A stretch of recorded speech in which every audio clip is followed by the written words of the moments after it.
یہ آنکھ کا فتنہ ایسا ہے کہ اس میں بڑے بڑے پارسا لوگ بھی اس میں مبتلا ہو جاتے ہیں.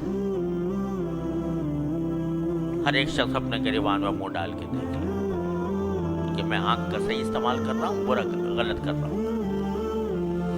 تو نظر آئے گا کہ پتہ نہیں کس طرح، خاص طور سے جو آج کل یہ اسمارٹ فون کا سلسلہ شروع ہو گیا ہے، تو اس نے بے حیائی اور آنکھ کے غلط استعمال کا دروازہ چوپٹ کھول دیا.